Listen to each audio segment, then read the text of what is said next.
সমস্ত শ্রোতা বন্ধুদের গল্প কবিতার আসরে স্বাগত জানাই। আজ আপনাদের শোনাব অদৃশ বর্ধনের লেখা রহস্য গল্প ছিপ। গল্প পাঠ ভালো লাগলে একটা লাইক দিয়ে শেয়ার করবেন, কমেন্ট করবেন। আপনাদের কাছে আমার বিনীত অনুরোধ, এখনও যারা এই চ্যানেলকে সাবস্ক্রাইব করেননি, দয়া করে সাবস্ক্রাইব করে বেল আইকনটি প্রেস করবেন, যাতে করে এই চ্যানেলে কোনো গল্প বা উপন্যাস অথবা কবিতা আপলোড হলে আপনাদের কাছে সহজেই পৌঁছে যায়। নমস্কার। কলোনির অন্যান্য লোকেদের কাছে শুনেছিলাম অতীতে বোম্বাইয়ের গোয়েন্দা বিভাগের একজন উচ্চপদস্থ অফিসার ছিলেন বৃদ্ধ মৃগাঙ্কবাবু। এই কথা শোনার পর থেকেই তার সঙ্গে ঘনিষ্ঠ হবার বাসনা আমার মনে জেগেছিল। বয়সেও বিরাট ব্যবধান থাকলেও তার অত্যন্ত ঘনিষ্ঠ বন্ধুর পর্যায়ে আমি পৌঁছেছিলাম। আমার পরিচয় সম্বন্ধে তিনি শুধু এইটুকুই জানতেন যে আমি দেবব্রত ব্যানার্জি, কলকাতার ব্যাংকের কেরানি। স্বাস্থ্য পুনরুদ্ধারের আশায় এসেছি সমুদ্র তীরবর্তী এই স্বাস্থ্যকর কলোনিটিতে। কোনো দিন ঘুণাক্ষরে অনুমান করতে পারেননি বর্তমানে ভারতের শ্রেষ্ঠ গোয়েন্দা প্রবরদের অন্যতম আমি শ্রী প্রশান্ত লাহিড়ী ছদ্মনামে স্বাস্থ্য ফেরাতে এসেছি এখানে। শহরের কলরোল ছেড়ে এসেছিলাম শুধু শান্তি আর নির্জনতার লোভে, তাই নিজের নাম প্রকাশ করে সে আশাটুকু থেকে নিজেকে বঞ্চিত করতে চাইনি। তারপর একদিন কথায় কথায় তাকে যে প্রশ্ন আমি করলাম, সে প্রশ্ন বোধহয় সৃষ্টির প্রথম প্রভাত থেকে প্রত্যেক গোয়েন্দাকে শুনে আসতে হয়েছে। জিজ্ঞেস করলাম, আচ্ছা মৃগাঙ্কবাবু, আপনি কোনো হত্যা মামলায় কোনো দিন কাজ করেছেন?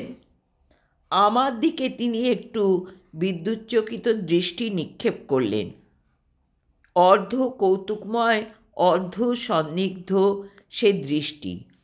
তারপর বললেন, আমি সিআইডি ডিপার্টমেন্টের স্পেশাল ব্রাঞ্চে ছিলাম। যত রাজনৈতিক আর সন্দেহজনক বিদেশিদের নিয়েই ছিল আমার কর্মক্ষেত্র। তবে একবার আমি একটা হত্যায় জড়িয়ে পড়েছিলাম, সেটা অবশ্য আত্মহত্যা। এই বলেই তিনি চুপ করে গেলেন। চোখের তারা দুটি ঝিকমিক করে উঠল। আপনাকে সে সম্বন্ধে আমি পরে একটা অদ্ভুত কাহিনী বলবো। হপ্তাখানেক পরে অপরাহ্নে চা পানের পর আমরা বারান্দায় ইজি চেয়ারে বসেছিলাম।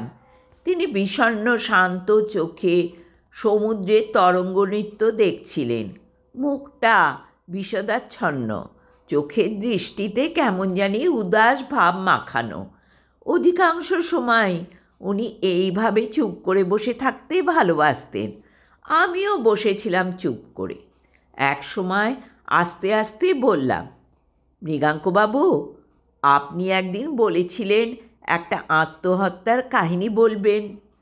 যেন চমক ভাঙল মৃগাঙ্কবাবুর। পাইপটায় তামাক ভরে নিয়ে আবার তাকিয়ে রইলেন স্থির চোখে। দৃষ্টিকে পাঠিয়ে দিলেন বহু দূরে আকাশের কোলে, যেখানে অস্তগামী সূর্যের অপূর্ব সুষমায় আকাশ রাঙা হয়ে আছে। সেখান থেকে যখন দৃষ্টি ফেরালেন, তখন বুঝলাম বিগত দিনের মালঞ্চ থেকে উনি চয়ন করে আনছেন একটি স্মৃতি পুষ্প। বললেন, দেবব্রতবাবু, বোম্বাইতে কাজ করার সময় আমায় একবার বিশেষ কাজে বেশ কিছুদিন কলকাতায় থাকতে হয়েছিল। খিদিরপুরের দিকে আমার বাড়ি ছিল, আর ছিল আমার এক বন্ধু, নাম তার জয়ন্ত।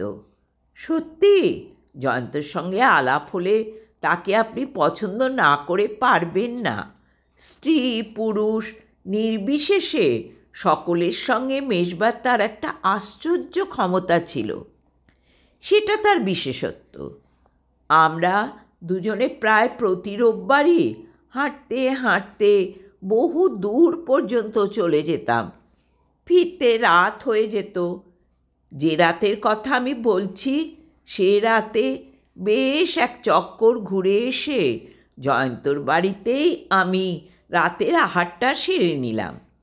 ঘুমিয়ে আমার তখন দু চোখ জুড়ে আসছে ওর বাড়ি থেকে প্রায় 100 গজ দূরেই আমার বাড়ি। জয়ন্ত কিন্তু বলে উঠল, এসো হে মৃগাঙ্ক, 2-1 পেগ খেয়ে যাবে না? নেশা ছিল না, তবে যে লাইনে ছিলাম সেখানে অত্যাধিক ক্লান্তির পর শরীরটাকে তাজা করবার জন্য মাঝে মাঝে রাম, হুইস্কি, ভারমুথে শরণ নিতে হতো। জয়ন্তর অনুরোধ ঠেলতে পারলাম না, ঢুকে পড়লাম ওর ঘরে। ভেতর থেকে একে একে জানলাগুলো ছিটকিনি তুলে দিতে লাগলো জয়ন্ত। ওর এই ব্যাপারটা নিয়ে ওকে নিয়মিত ঠাট্টা করতাম। সারা দিন যখন সে বাইরে থাকতো জানলাগুলো থাকতো খোলা, আর রাতের বেলা যত কিছু ছিটকিনি, খিল আর তালা। একদিন নয়, দুদিন নয়, প্রতি রাত্রে এই ছিল তার অভ্যাস। এমনকি শোবার ঘরে সে জানলা দরজা ভেতর থেকে এঁটে শুতো। যাই হোক, পেগ বোতলগুলো তুলে রেখে যখন পথে বেরোলাম, শুনতে পেলাম জয়ন্ত আমার পেছনেই তালা লাগিয়ে দিল দরজায়। জয়ন্তকে আমি সেই শেষবারের মতো জীবিত দেখি। পরের দিন সকালে ট্রাম ধরতে যাচ্ছি, এমন সময় শুনলাম সামনের দিক থেকে একজন পুলিশ ইন্সপেক্টর আমার নাম ধরে ডাকতে ডাকতে আমার দিকে হন হন করে এগিয়ে আসছে। শুনলাম সকালবেলা ঠিকেঝিটা যথা সময় কাজ করতে এসে যখন দেখল দরজা বন্ধ, কোনো সাড়া নেই আর গ্যাসের তীব্র গন্ধ, তখন সে ডেকে আনলো পাহারাওয়ালাকে। পাহারাওয়ালা ইন্সপেক্টরকে ডেকে এনে জানলা ভেঙে বাড়িতেই ঢুকলো। তারপর শোবার ঘরে গিয়ে দেখল বিছানার ওপর শায়িত জয়ন্তর মৃতদেহ, আর সব কটা গ্যাসের বুনসেন বার্নারের চাবি খোলা। জয়ন্ত কেমিস্ট ছিল। ওর শোবার ঘরের পার্টিশান ঘেরা ছোট্ট একটা কাবার্ডে তাই সব সময় বুনসেন বার্নার, কেমিক্যালস আর অন্যান্য সরঞ্জাম মজুদ থাকত। সব কটা বার্নার থেকে এত গ্যাস বেরিয়েছে, পাহাড়ওয়ালাটা নাকি ঘরে ঢুকেই প্রায় অচৈতন্য হয়ে পড়েছিল। যাই হোক, ইন্সপেক্টর আমায় চিনত।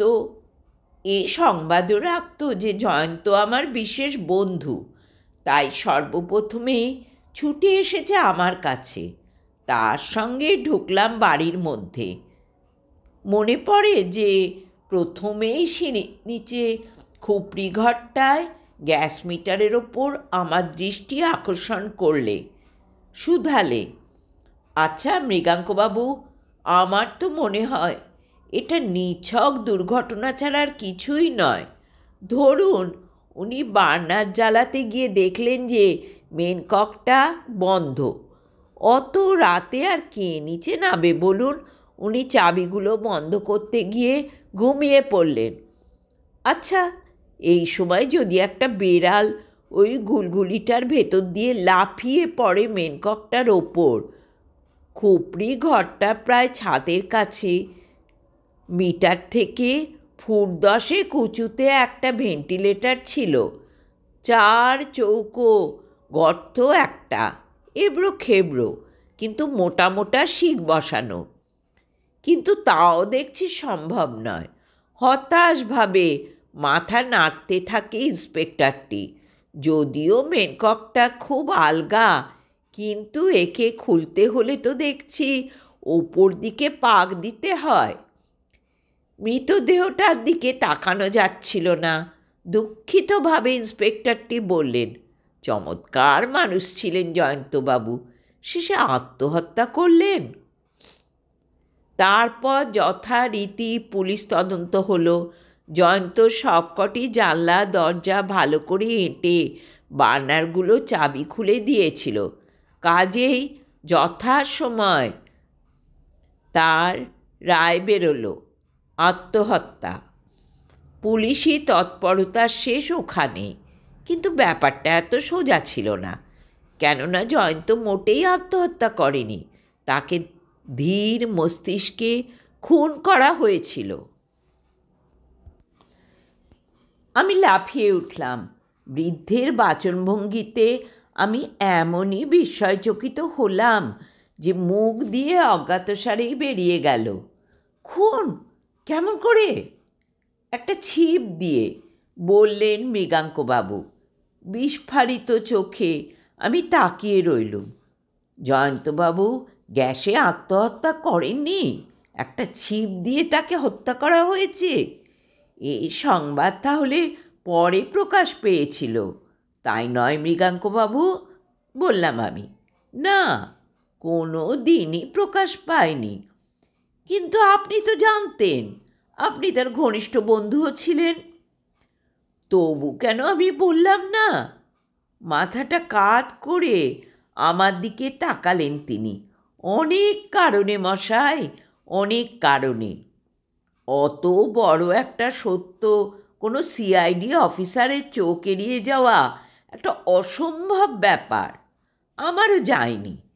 কিন্তু জয়ন্ত মৃত, তার হত্যাকারীকে ফাঁসি কাটে ঝোলালে সে কি আর ফিরে আসবে? তাছাড়া আমি নিজেও একটা সিদ্ধান্তে এসেছিলাম যে তার যতটুকু প্রাপ্য ততটুকু সে পেয়েছে। কিন্তু আপনার ক্লু কি? প্রশ্ন করলাম আমি। ক্লু খুঁজতে গেলে আরও 6 বছর পিছিয়ে যাওয়া দরকার, আর একজন লোকের প্রসঙ্গে তাহলে আমাদের আসা দরকার।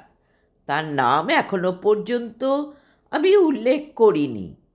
জয়ন্তর বন্ধু সে, তার নাম না, তার নামের কোনো প্রয়োজন নেই। তার সন্তান এখনও জীবিত। ধরা যাক তার নাম ছিল তন্ময়। আমার সঙ্গে জয়ন্তর আলাপ যতদিনের, তন্ময়ের সঙ্গেও জয়ন্তর ঘনিষ্ঠতা প্রায় তত দিনেরই। জয়ন্তর মৃত্যুর 6 বছর আগে পর্যন্ত তাদের সে ঘনিষ্ঠতা অম্লান অক্ষুণ্ণ ছিল। ওই সময় তন্ময়ের বিবাহ হয়, আর এরপর থেকেই আমাদের দেখা সাক্ষাৎ হতো কচিৎ কদাচিৎ। আমরা, মাথা নত করে সায় দিলেন মৃগাঙ্কবাবু। আমরা মানে 3 বন্ধু, আমি, তন্ময় আর জয়ন্ত। ব্যবসার কাজে কখনো কখনো তন্ময়কে কলকাতার বাইরে গিয়ে বেশ কিছুদিন থাকতে হতো। তা সত্ত্বেও সে সময় যখনই আমরা কোনো ছুটি পেয়েছি, 3 বন্ধু মিলে একসঙ্গে উপভোগ করেছি সে ছুটি। এমনই নিবিড় বন্ধুত্ব ছিল আমাদের।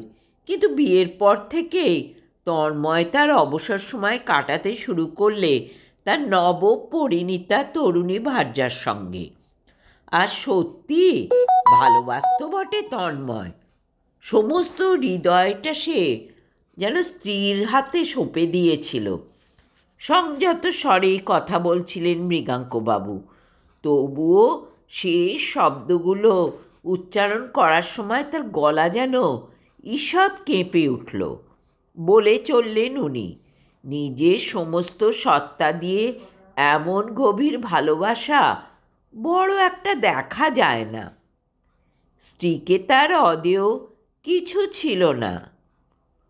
স্ত্রীর সামান্য শরীর খারাপ হলে চিন্তায় তার নিজের শরীরও যেন অসুস্থ হয়ে উঠত। প্রথম যৌবনে সে ভালোবাসার কোনো মলিনতা স্বার্থতার ছিল না। আর তার স্ত্রী, তিনিও ভালোবাসতেন, ভাবলেশীন কণ্ঠে বললেন মৃগাঙ্কবাবু। ও হ্যাঁ, সত্যিই স্বামীকে ভালোবাসতেন তিনি, তবে তন্ময়ের মতো নয়। তন্ময় যেন নিজের হৃদয় দিয়ে তাকে দেবীর মতো আরাধনা করত, আর তিনি শুধু তাকে ভালোবাসতেন। কি সুন্দর! কিন্তু তবুও তাদের এই সুখের পথের শেষে অপেক্ষা করছিল এক শোচনীয় বিয়োগান্তক ঘটনা, একটি শিশু। আর সূত্রপাত হলো যত অনিষ্টের। জমে মানুষের টানাটানি চলল। ডাক্তাররা মৃত্যুর দুয়ার থেকে ফিরিয়ে আনলেন তার স্ত্রীকে, কিন্তু শিশুটিকে বাঁচাতে পারলেন না।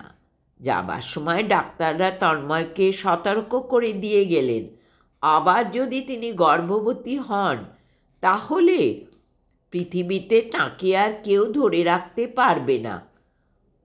আপনার বোধহয় শুনতে ভালো লাগছে না, নয়?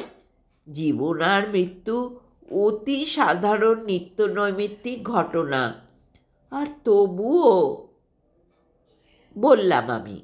আপনি থামবেন না? আমার ভালোই লাগছে। গলাটা পরিষ্কার করে নিয়ে মৃগাঙ্কবাবু বললেন, দূরে দিগন্তরেখার দিকে উদার দৃষ্টি মেলে ধরলেন। আমার আর কটা বছরই বা পরমায়ু। যাক, তন্ময় ডাক্তারের সতর্কবাণী কোনো দিন ভোলেননি, কিন্তু তার স্ত্রীর ভালোবাসায় বুঝি মালিন্য এসেছিল, তাই এর পরের শিশুটি তন্ময়ের ছিল না। সতর্কবাণীও ব্যর্থ হলো না। চোখের ইঙ্গিতে মৃগাঙ্কবাবু বাকি কথাটা শেষ করে দিলেন। তন্ময়বাবু জানতে পেরেছিলেন প্রকৃত পিতাকে? না, তখনও নয়। সে সময় ডাক্তারেরা সমর্থ হলো শিশুটিকে রক্ষা করতে। স্ত্রীর দেহ ছাই হয়ে যাবার পর তন্ময় একজন ভালো নার্স এনে শিশুটিকে সঁপে দিল তার হাতে। বিষণ্ণভাবে মৃগাঙ্কবাবু এক দৃষ্টে তাকিয়ে রইলেন আমার দিকে। এরপর সব গল্পে যেরকম লেখে, এক্ষেত্রে কিন্তু তা হলো না। তন্ময়ের উচিত ছিল শিশুটিকে দেখবা মাত্র ঘৃণায় সরে যাওয়া। ও শিশু তো তার নয়, আর ওর জন্যেই তো তাকে হারাতে হয়েছে তার স্ত্রীকে। কিন্তু কেন জানি না, শিশুটিকে না দেখলে সে থাকতে পারত না। যত দিন যেতে থাকে বয়স তার বাড়তে থাকে, আর বাড়তে থাকে তার ওপর তন্ময়ের স্নেহ। আর তারপরেই ঘটল এক অদ্ভুত ব্যাপার। বয়স বৃদ্ধির সঙ্গে সঙ্গে প্রকাশ পেল যে শিশুর ডান হাতের চেয়ে বাঁ হাতটি অধিক তৎপর, অর্থাৎ সে ল্যাটা। আপনি হয়তো বলবেন, এতে আর এমন কি হয়েছে? কিন্তু কিছুদিন বাদে দেখা গেল আর একটি আশ্চর্য ব্যাপার। প্রশ্ন করবার সময় শিশুটি অদ্ভুতভাবে একটা ভুরুকে বেঁকিয়ে ওপরের দিকে তুলছে, অনেকটা এইরকমভাবে আর কি। না, আমার দ্বারা হবে না। যাই হোক, আমি কি বোঝাতে চাইছি তা নিশ্চয়ই বুঝেছেন আপনি। মাথা হেলিয়ে সায় দিলাম আমি। ওরকম সাধারণত দেখা যায় না। কতগুলি স্নায়ু যদি একসঙ্গে মিলেমিশে কাজ না করে, এরকম ভুরু বেঁকিয়ে প্রশ্ন করা দেখা যায় বটে। যাই হোক, ঘটনাটা রীতিমতো ইন্টারেস্টিং। শিশুর মধ্যে এই দুটি লক্ষণ আবিষ্কার করার পর তন্ময়ের মনে নরকের আগুন জ্বলে উঠল। কারণ সে জানত তারই জানাশুনো একজন মাত্র লোকেরই ওই রকম ভুরু তুলে প্রশ্ন করার অভ্যেস আছে, আর সে বাঁ হাতেই সব কাজ করে। জয়ন্তই সে পুরুষ, তার ঘনিষ্ঠতম বন্ধু। কিন্তু সেটা তো কোনো প্রমাণ নয়। প্রমাণ নিয়ে আমি এখানে আলোচনা করছি না, ঈষৎ উষ্ণ স্বরে বললেন মৃগাঙ্কবাবু। বিষয়টা তন্ময়ের মনে কিভাবে ধীরে ধীরে ছড়িয়ে পড়ল, শুধু সেই ছবিটাই আপনার সামনে তুলে ধরার চেষ্টা করছি আমি। এতদিন তার মনে সন্দেহের বাষ্পটুকু ছিল না। কিন্তু নিতান্ত অকস্মাৎ বিশ্বাস তার দৃঢ় হয়ে গেল। শিশুর মাকে সে যেমন ভালোবাসত তেমনি ভালোবাসত সেই বাচ্চাটিকে। দেখত তারই সামনে তাকে খেলাধুলো করতে, আর দিনের পর দিন এই দৃশ্য তাকে স্মরণ করিয়ে দিত শিশুর জন্ম রহস্য। এই কথা চিন্তা করলেই তার মস্তিষ্কের স্নায়ুগুলো রক্তের চাপে যেন ফেটে পড়বার মতো হতো। মাঝে মাঝে মনে হতো এবার বুঝি সে উন্মাদ হয়ে যাবে। অসহ্য দুঃসহ সে চিন্তা। কিন্তু জয়ন্তর সামনে তার বন্ধুত্ব রইল আগের মতোই নিবিড়, অম্লান। অপেক্ষা করতে লাগলো তন্ময়, অপেক্ষা করতে লাগলো উপযুক্ত সময় আর উপযুক্ত স্থানের জন্য। অপেক্ষা করতে লাগলো সেদিনের জন্য, যেদিন সে নেবে স্ত্রী হত্যার নিষ্ঠুর প্রতিশোধ। পাইপটার আগুন নিভে গেছিল। তামাক ভরে আবার জ্বালিয়ে নিলেন মৃগাঙ্কবাবু।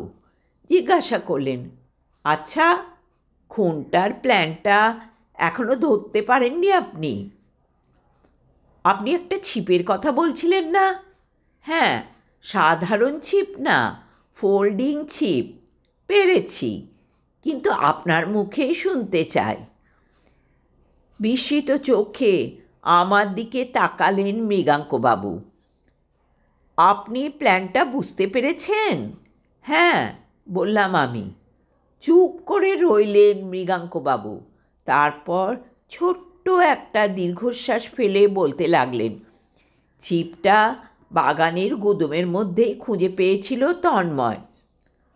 আপনাকে তো আগেই বললাম, আমরা তিনজন বহু বছর ধরে মাইলখানেক জায়গার মধ্যে বাস করে এসেছি। বাড়ির বাইরে আর ভেতরে একজনের গতিবিধি আরেকজনের কাছে অজানা ছিল না। যে সন্ধ্যাতে আমি আর জয়ন্ত বেড়াতে বেরিয়েছিলাম, তখন তন্ময় জয়ন্তর বাড়িতে ঢুকে প্রথমেই সিঁড়ির তলায় মেনককটা দিয়েছিল বন্ধ করে। তারপর শোবার ঘরে গিয়ে সব কটা বুনসেন বার্নারের চাবি খুলে দিল। অত রাতে ফিরে জয়ন্ত যে বার্নার জ্বালিয়ে এক্সপেরিমেন্ট করতে যাবে না তা সে জানত। আর তাছাড়া কটা চাবি ঘোরানোর মধ্যে এমন কিছু অস্বাভাবিকতা নেই সে জয়ন্ত চোখে পড়ে যাবে এবং তা ধরতে পারবে। অত রাতে অ্যালকোহলের নেশায় বিছানায় শোয়া মাত্র গভীর ঘুমে সে অচৈতন্য হয়ে পড়েছিল। দরজার কাছ থেকে জয়ন্তর কাছে বিদায় নিয়ে আমি যখন চলে আসি, তখন বাগানে লুকিয়েছিল তন্ময়। শোবার ঘরের আলো না নেভা পর্যন্ত সে অপেক্ষা করে রইল। তারপরেও আধ ঘন্টা রইল লুকিয়ে। তারপর যখন আমার অনুমান, যখন জয়ন্তর নাসিকাধ্বনি শুনতে পেলে, তখন বেরিয়ে এলো বাইরে।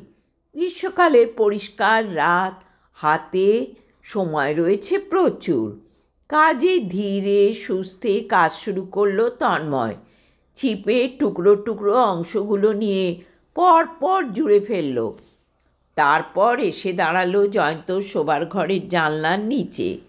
জানলার শাঁসিতে লম্বা ছিপটা দিয়ে দিলে ছোট্ট একটা টোকা। তারপর অনুমান করে নিন আরও কিছুক্ষণ নিঃশব্দে অপেক্ষা করল সে।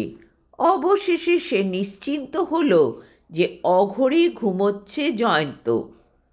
এরপর বাকি কাজটা খুবই সহজ। ছিপটাকে আবার টুকরো টুকরো করে ফেলা হলো। খুপড়ির গুলগুলি দিয়ে একটার পর একটা টুকরো গলিয়ে দিয়ে আবার জুড়ে ফেলতে লাগলো তন্ময়। তারপর খুপড়ির অন্ধকারে ছিপটা কিছুক্ষণ নাড়লে এদিক ওদিক। শেষকালে ছিপের ডগায় যে গোল রিংটা ছিল সেটা আটকে গেল মেনককের। ওপরের দিকে ছোট্ট একটু টান, খুলে গেল গ্যাসের পথ। আস্তে আস্তে ছিপটাকে খুলে নিয়ে বাইরে বার করে আনলো তন্ময়। অবশেষে ছিপের বান্ডিলটাকে রেনকোটের তলায় রেখে বেড়াতে বেড়াতে ফিরে এলো বাড়িতে। শেষ হয়ে গেল সব। জয়ন্তবাবুর যদি ঘুম ভেঙে যেত, বললাম আমি, তাতে তন্ময়ের বিশেষ কিছু হতো না। আধখানা জীবন পড়েছিল তাদের সামনে। একদিন না একদিন আর একটা উপায় খুঁজে বার করতই। কিন্তু বিচারের সেই রাত টিকতে জয়ন্তর ঘুম ভাঙেনি, কোনো দিনই আর ভাঙল না। প্রায় সপ্তাহ দুয়েক পরে বিকেলের দিকে বেড়াতে বেড়াতে গেলাম মৃগাঙ্কবাবুর বাড়ি। কিন্তু চায়ের আসরে সেদিন তিনি আর একলা নন। একজন মধ্যবয়সী লাবণ্যময়ী সুশ্রী ভদ্রমহিলা তার পাশে দাঁড়িয়ে রয়েছেন। সীমান্তে অঙ্কিত তার সিঁদুর রেখা। চলে আসছি, হঠাৎ পেছন থেকে সমস্বরে ডাক দিলেন মৃগাঙ্কবাবু। আরে মশাই, চললেন কোথা? বসুন বসুন। যেতে আর পারলাম না। উনি হাসি মুখে বললেন, পরিচয় করিয়ে দেবার দরকার নেই, একটু আগেই আপনার কথাই বলছিলাম। এই আমার একমাত্র কন্যা পদ্মিনী চ্যাটার্জি, শ্বশুরবাড়ি থেকে ছুটে এসছে আমায় দেখতে।